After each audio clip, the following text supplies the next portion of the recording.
네, 안녕하세요, 여러분. 해피 고선생입니다. 오늘은 주식 투자로 2,400만 원으로 260억의 성과를 낸 앤 샤이브라는 미국 여성의 이야기를 한번 해볼까 합니다. 여러분들 주식 투자를 함에 있어서 이렇게 하락기에는 마음이 많이 불안하잖아요. 그래서 어떤 마인드로 하면 좋은지 참고가 되었으면 좋겠습니다.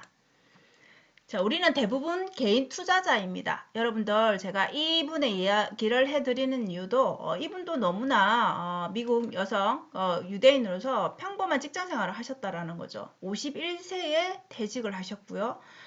일하는 거는 여러분들 미국 국세청 하급 감사관으로 일을 하셨대요.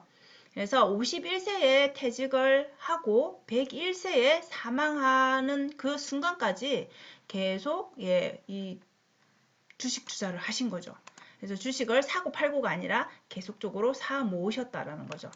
자, 그래서 이분의 투자 마인드를 한번 보자면 여러분들 결국은 투자는 길게 봐야 되겠죠. 장기 투자라고 여러분들 하도 많이 들으셨을 건데, 자, 투자 마인드의 첫 번째 일단 시간에 투자를 하라는 거죠. 그래서 장기 투자를 한 결과 51세에서 사망하는 101세까지 계속적인 투자를 하신 거죠. 계속적인 사 모으는 것만 하신 거죠. 그리고 그렇게 사 모으려면은 돈이 필요하잖아요. 그래서 절약 생활이 기본 베이스가 됐다라는 거죠. 그래서 본인의 그 소득의 80%는 무조건 투자를 다시 하는 그런 생활을 반복하셨다라고 합니다. 자, 그리고 본인은 이 절약 생활을 하기 위해서 결국 우리 일반적인 생각으로는 어느 정도 주식이 오르면 또 팔고 좋은 아파트에 산다든지 이렇게 할 수 있는데 계속적으로 낡은 아파트에서 사셨다고 합니다. 자, 그러면 투자에서는 우리가 무조건 주식을 산다고 해서 다 여러분들 다 그 성과를 내는 건 아니잖아요. 그죠? 그렇기 때문에 분산 투자가 일단은 기본적인 게 돼야 되겠죠. 왜냐하면 우리는 신이 아니기 때문에 아무리 좋은 종목도 오를 수도 있고 내릴 수도 있고 이거를 맞게는 우리가 점칠 수는 없습니다. 그렇기 때문에 이분도 100개 종목에 대해서 이렇게 분산 투자를 하셨다라고 합니다. 그리고 주식에서는 우리 그 종목에 따라 다르겠지만 배당금이 나오는 주식이 있습니다. 그죠? 그러면 그거를 다시 또 재투자. 네, 그리고 연금으로 미국 연금 잘 되어 있죠. 그죠?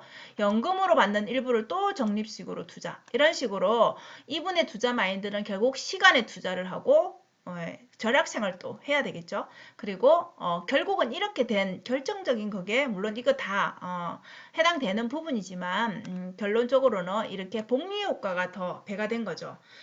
긴 시간에 투자해서 다시 그게 더 불어나고 그 다음에 배당금도 또다시 재투자하고 이런 식으로 해서 복리 효과가 엄청난 또 투자 결과로 나타난 거죠. 그래서 이 투자 마인드는 우리가 일반적인 이분도 워낙 평범한 사람인 거잖아요. 그죠? 그래서 우리도 충분히 일반인 우리도 할 수 있다라는 거죠.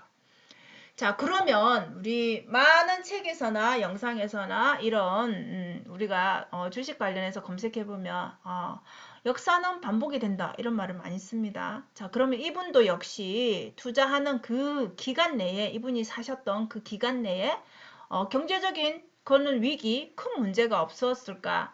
분명히 있었겠죠. 그래서 크게 봐도 1970년대, 1987년대 7년도에 이런 문제들이 있었다는 거죠. 석유 파동이나 시장 붕괴. 그러면 다들 난리치는 이 순간에 우리 보통의 사람이라면 과연 폭락하는 주식을 살 수 있을까? 못 사겠죠. 이미 내가 가지고 있는 주식만 해도 휴지 조각이 되는 순간이라면 여러분들 되게 멘탈이 나가기 쉽겠죠.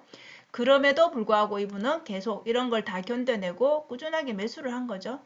그래서 결국은 다수가 가는 많은 사람들이 상승장에서는 막 몰려들잖아요. 주식에. 그 다음에 하락장에서는 또 다 빠져나가잖아요. 또 다르게 다른 자산으로 또 올라타죠. 그쪽이 또 돈이 되는구나라고 또 몰려가게 되는 거죠. 자, 그래서 다수가 가는 길에는 결국 나눠 먹어야 되니까 당연히 기회가 적을 수밖에 없죠. 자, 그러면 이 기회가 적은 부분에서 우리가 찾으려면 결국 우리가 감수해야 되는 거는 리스크입니다. 위험입니다. 그죠? 그래서 위험을 어느 정도는 감안을 해야 된다라는 거죠. 그래서 정리를 해보면 여러분들 결국은 계속 반복되는 얘기인데요. 그래서 우리가 1, 2년 할 게 아닌 장기 투자를 하라는 얘기고, 그리고 한 종목에만 몰빵하지 말고 분산 투자, 좋은 종목, 우량주, 가치주에다 적립식으로 이렇게 계속적인 투자를 하라는 거죠. 자, 여기에 투자하는 거는 여러분들이 절약 생활을 한 내 월급의 일정 부분, 즉 이 돈이 없어도 나는 당장 필요하지 않는 돈, 여윳돈이라고 표현하면 그렇지만 어쨌든 지금 당장 급하게 쓸 돈이 아닌 정말 내 돈은 소중하지만 이게 없더라도 나는 생활할 수 있다. 이런 정도의 투자를 해야 되겠죠. 그 돈에 너무 다 모든 걸 건다라면 생활이 안 되겠죠. 그래서 주가가 오르내림에 대해서 너무 민감하게 반응을 하겠죠. 그럼 병이 생길 수도 있습니다. 그죠? 건강을 잃을 수 있죠. 그래서 주가 변동보다는 내 삶에 집중을 하라는 거죠. 그래서 주식을 사는 그 순간에는 그냥 주식을 사고 그러고는 잊어버리는 거죠. 거기에 대해서 올랐네, 내렸네 이렇게 집중하지 말라는 거죠. 오를 때는 좋지만 내릴 때는 또 우리가 되게 예민해지잖아요. 내 돈을 잃는 것 같은 느낌이 드니까 그죠? 근데 실제적으로 주식은 팔지 않으면 당장 팔지 않으면은 내가 잃은 건 아니죠. 물론 그 숫자적으로는 마이너스가 있더라도 크게 신경 쓰지 말고 내 삶에 집중하고 절대 긴 시간 동안 우리가 노후 준비라면 그 노후가 되는 그 순간까지 내가 목표한 순간까지는 팔지 말라는 게 원칙인 거죠. 그죠? 물론 중간에 너무 뭐 급박한 상황이 있어서 조금 정리를 해야 된다. 그런 부분에서는 현금화를 시켜야 되겠지만 그렇지 않다라면 매도를 하지 말라는 겁니다.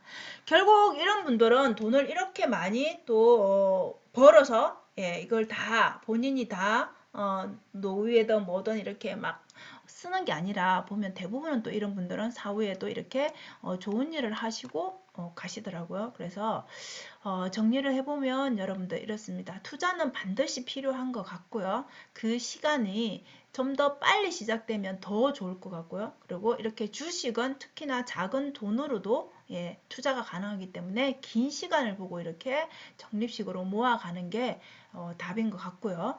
그러니까 종목은 하나보다는 이렇게 여러 개의 분산 투자하는 게 그 분산 투자한다라는 거는 이제 자기가 공부를 해야 되겠죠. 그죠? 그래서 이런 마인드를 가지고 여러분들도 투자를 한다라면 여러분들 노후 아니면 여러분들 자식의 나중에 생활에 대해서는 조금 더 지금보다는 나은 우리가 부자의 삶을 살 수 있지 않을까 싶습니다. 그래서 오늘은 이렇게 주식 투자를 대부분 관심을 가지고 많이 하시는데 이렇게 조금 도움이 되지 않을까 싶어서 동기부여 어떤 마인드 그런 측면에서 한번 이분의 사례를 들어서 얘기를 해 드려 보았습니다. 오늘도 영상 시청해 주셔서 감사하고요. 여러분 조금이나마 도움이 되셨으면 좋겠습니다. 오늘도 멋진 하루 보내시고요. 감사합니다.